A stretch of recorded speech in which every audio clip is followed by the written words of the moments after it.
اسلام پر عمل نہیں کرتے، ہم اپنی خواہشات پر، اپنے کلچر پر، اپنی روایات پر عمل کرتے ہیں۔ اب دیکھیں نا کہ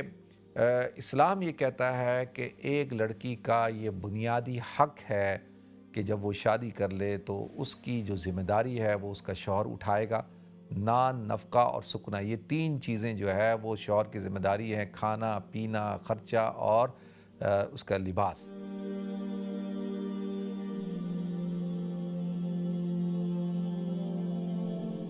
محترم ناظرین کرام، بزرگان دین اور میری عزیز ماؤں اور بہنوں بھائیوں، السلام علیکم ورحمۃ اللہ وبرکاتہ۔ بڑا اہم سوال میری بہن نے پوچھا ہے۔ وہ کہتی ہیں ان کی سہیلی نے یہ پوچھا ہے کہ ایک بچی شادی ہوتی ہے اور شادی سے پہلے ڈیسائیڈ کیا جاتا ہے کہ جی اس کو الگ گھر لے کے دیا جائے گا، اور پھر جو ہے وہ شادی کو 3-4 سال ہو گئے ہیں اور پھر گھر بھی الگ لے لیا ہے لڑکے نے، لیکن والدین اس کو علیحدہ ہونے کے لیے تیار نہیں ہیں، اور کہا کہ 4 بھائی ہیں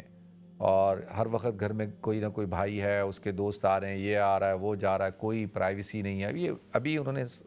کال کر کے یہی باتیں پوچھی نا کہ اس طرح کی صورتحال ہے،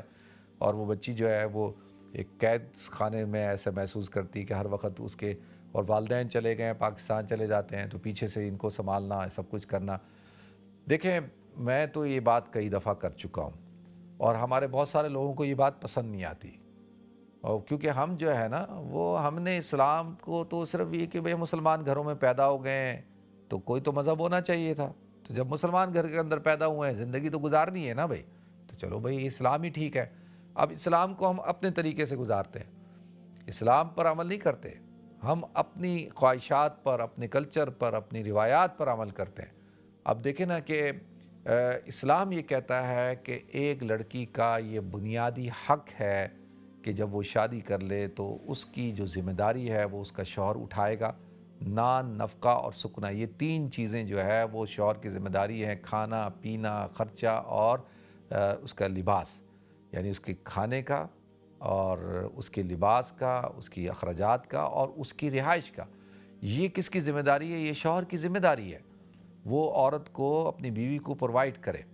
اور چاہے وہ اگر افورڈ کر سکتا ہے تو بالکل اس کو چاہیے کہ وہ ایک جو ہے وہ الگ گھر اس کو لے کے دے،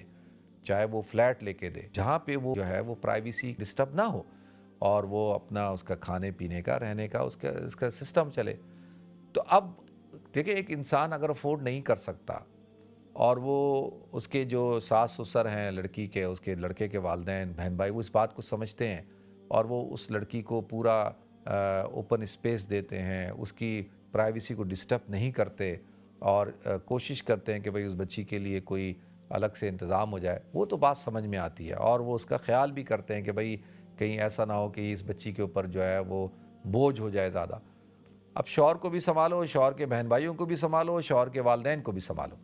اب گھروں کے اندر مسئلہ جو ہے وہ میاں بیوی کا نہیں ہے، گھر کے اندر جو مسئلہ کھڑا ہو گیا وہ تو جی ساس کا کھڑا ہو گیا، وہ تو سسر کا کھڑا ہو گیا ہے، وہ تو ننوں کا کھڑا ہو گیا ہے، وہ تو ان کا کھڑا ہو گیا ہے، وہ ایشوز تو ان کے ہیں، تو اس کی وجہ سے کیا ہوتا ہے، ان کا گھر ڈسٹرب ہو جاتا ہے۔ اب مائیں جو ہیں وہ کہتی ہیں جی بچے کو پال پوس کر جوان ہم کریں اور حوالے اس لڑکی کے کر دیں، تو یہی تو دستور ہے بھائی، یہی تو ہے، یہی تو ایک اللہ نے ایک نظام بنایا۔ وہ لڑکی کے حوالے نہیں کر دیں، وہ آپ نے اپنے بیٹے کے لیے، اس کی خوشحالی کے لیے، اس کی زندگی کے لیے، اس کی آگے آنے والی نسل کے لیے آپ نے ذمہ داری کو پورا کیا ہے نا۔ تو اگر تو یہ سلسلہ نہیں ہوتا تو مجھے ایسا لگتا ہے جیسے مائیں نا بچوں کی شادیاں ہی نہیں کرتی، تو اب یہ بھی بڑا ایشو ہے۔ تو لہذا گزارش یہ ہے، میں آپ حضرات سے گزارش کر رہا ہوں کہ ایسا نہ کریں۔ جو لوگ تو افورڈ کر سکتے ہیں ان کو تو چاہیے، اور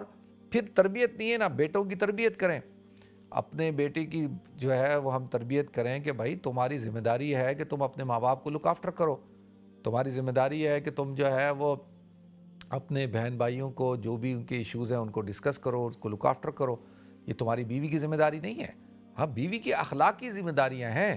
کہ وہ یہ نہ کرے کہ جی ساس سسر کو جو ہے وہ کہ جی میں تو اپنی ساس سسر کی بالکل بھی جو ہے کسی قسم کو ان کو چائے بنا کے نہیں دوں گی،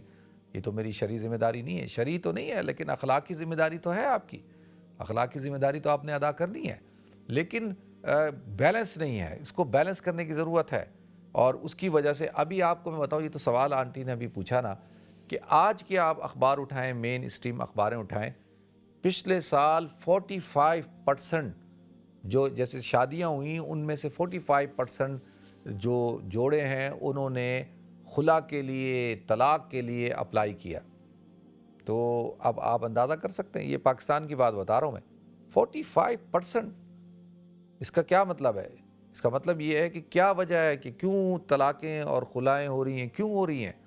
اس کی بہت ساری وجوہات ہیں، اور ان بہت ساری وجوہات میں سے ایک یہ بھی ہے کہ ہمارے ہاں جو جوائنٹ فیملی سسٹم ہے، اس جوائنٹ فیملی سسٹم کے اندر اس کی اچھائیاں بھی بہت ہیں، لیکن اس کے اندر جو ہے جو خرابی ہے وہ ایک یہ بھی ہے کہ اس کی وجہ سے جو ہے مسائل کھڑے ہو جاتے ہیں۔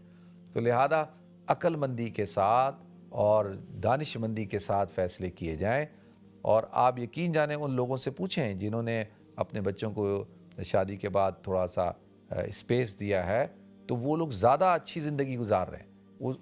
ان گھروں میں بہوؤں اور ساسوں کے اچھے تعلقات ہیں، اور یعنی یہ نہیں کہ بھئی میں کہہ رہا ہوں کہ بھئی ایسا نہ ہو کہ بالکل ہی آپ ساس سسر کو جو ہے بالکل سائڈ پہ کر دیں، ایسا نہیں ہے۔ یہاں تو دیکھیں ڈبل ایکسٹریمز ہیں۔ بچے کو اپنے دادا دادی ہیں ان سے ملنے نہیں دیا جاتا۔ اب آپ دیکھیں یہ کتنا بڑا المیہ ہے۔ وہ ایک صاحب میرے سامنے رو رہے تھے، کہنے لگے میری بہو عجیب ہے، وہ مجھے میرے پوتے سے ملنے نہیں دیتی مجھے، اور جو ہے وہ پوتے کو میں ترس گیا ہوں ملنے کے لیے۔ میں نے کہا یار اس کی تربیت نہیں ہوئی ہے، اس کے ماں باپ نے اس کو بتایا نہیں ہے؟ کیا اس کا بھائی نہیں ہے؟ کیا اس کے بھائی کی بیوی اس کے ماں باپ کے ساتھ ایسا کرے تو اس کو کیسا لگے گا؟ تو یہ سب چیزیں ہمیں ان سب چیزوں کو سمجھنے کی، یہ میں سب سے پہلی بنیادی چیز یہ ہے کہ تربیت نہیں ہے، اور کہ ہم لوگوں نے نہ اسلام کو پڑھا ہے، نہ ہمیں دنیا میں رہنے کا کوئی طریقہ آتا ہے، سلیقہ آتا ہے۔ تو ہمیں یہ سب چیزیں ڈسکس کرنی چاہیے اور ان مسئلوں کو حل کرنا چاہیے، اور اچھے طریقے سے حل کریں۔ اللہ تعالیٰ ہم سب کو عمل کرنے کی توفیق عطا فرمائے۔